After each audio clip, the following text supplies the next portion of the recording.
Quando alguém diz que um comprimido pode estar associado à demência, a reação mais comum é pensar em algo perigoso, proibido ou fora da medicina tradicional.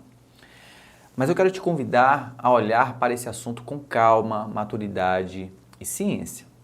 O que vamos conversar hoje não é sobre um remédio ilegal, nem sobre algo recém-descoberto ou experimental. Estamos falando de medicamentos amplamente utilizados, prescritos há décadas, presentes em milhões de receitas médicas todos os dias, inclusive para pessoas acima dos 40, 50 ou 60 anos. Medicamentos que, por muito tempo, foram considerados seguros quando usados da forma correta. O que mudou não foi o remédio, foi o conhecimento científico que temos hoje sobre o cérebro, o envelhecimento e os efeitos silenciosos do uso prolongado de certos mecanismos farmacológicos.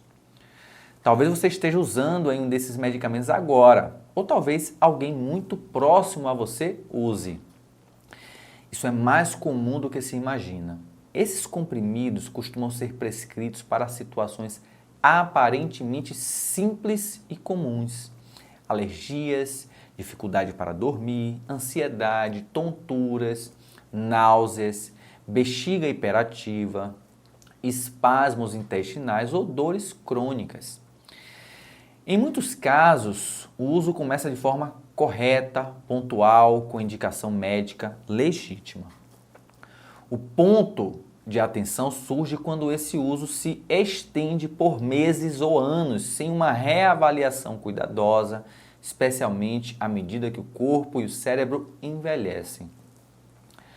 Para entender por que a ciência começou a se preocupar com isso, precisamos primeiro entender como o cérebro envelhece. A memória não se perde de um dia para o outro. O cérebro não apaga de repente. O envelhecimento cerebral é um processo lento, progressivo e muitas vezes silencioso. Ao longo dos anos, ocorre um aumento de inflamação de baixo grau, uma redução gradual de substâncias químicas essenciais para a comunicação entre os neurônios e uma diminuição da capacidade do cérebro de criar novas conexões. Imagine o cérebro como uma grande rede de estradas aí, né? Quando somos jovens, as vias são largas, bem sinalizadas e o tráfego flui com facilidade.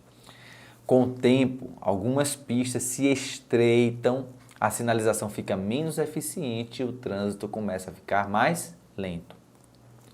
A informação ainda passa, mas com mais esforço. Uma das substâncias mais importantes para manter esse trânsito cerebral funcionando bem chama-se acetilcolina.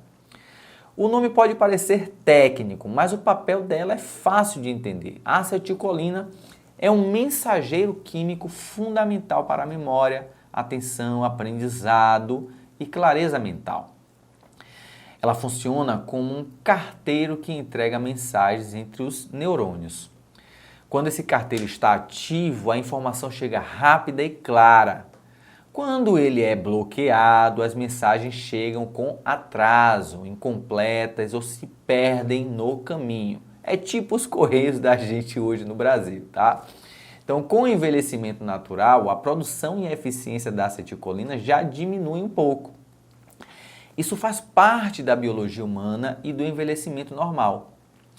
É exatamente nesse ponto que entram os medicamentos que a ciência passou a observar com mais cautela. Os medicamentos com efeito anticolinérgico.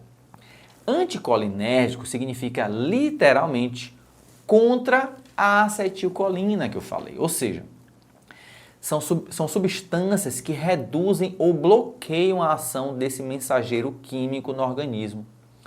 Esses medicamentos existem há décadas e são úteis em várias situações clínicas.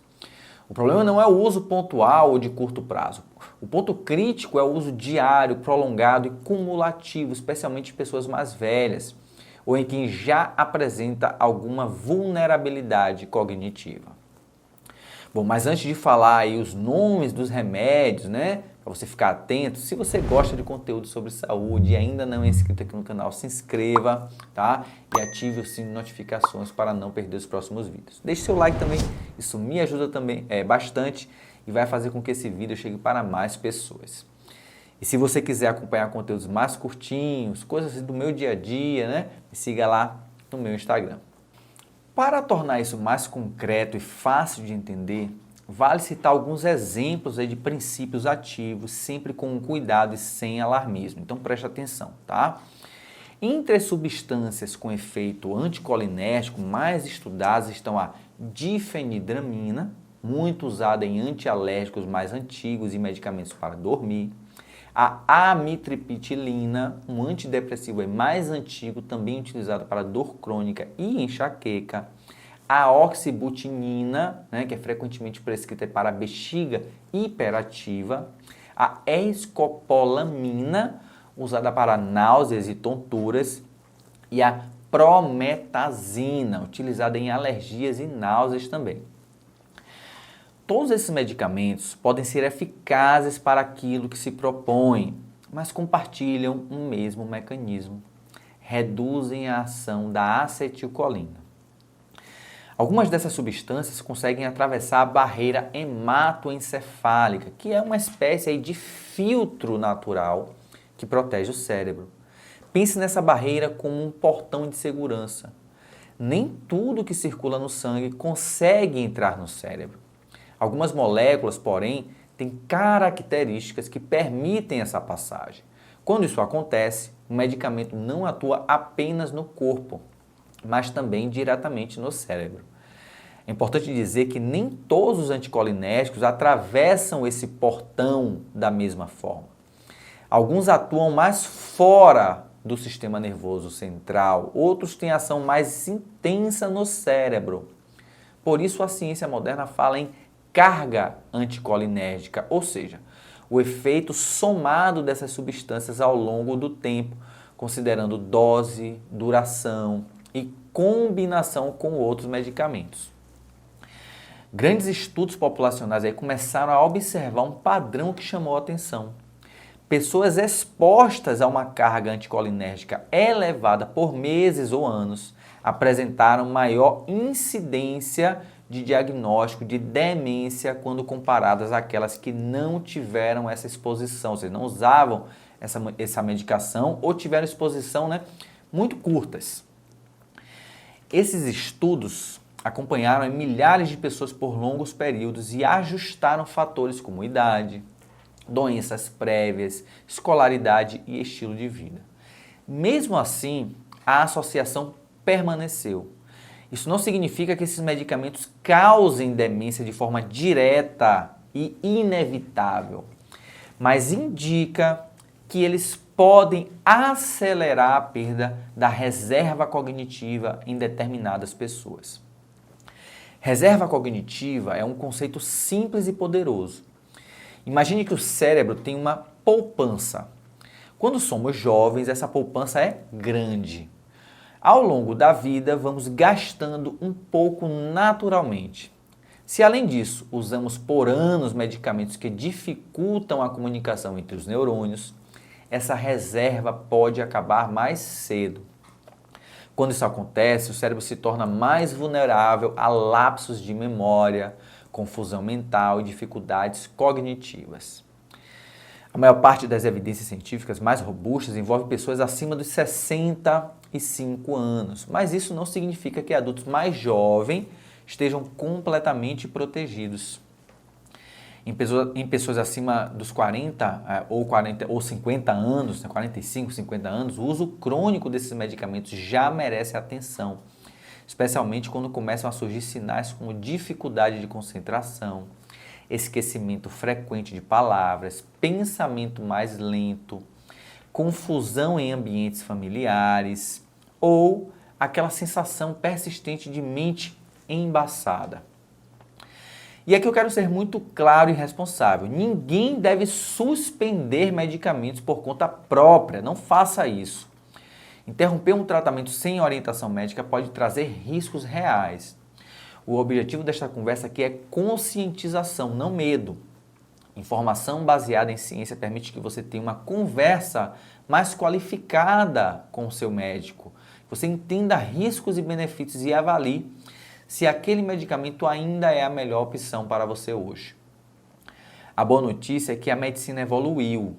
Em muitos casos, existem alternativas terapêuticas com menor efeito anticolinérgico, ajuste de dose, substituições graduais ou abordagens não farmacológicas que reduzem a necessidade de uso contínuo dessas substâncias.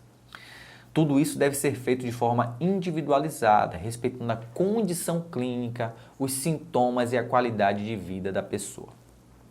Quando falamos em prevenção da demência, precisamos ampliar o olhar.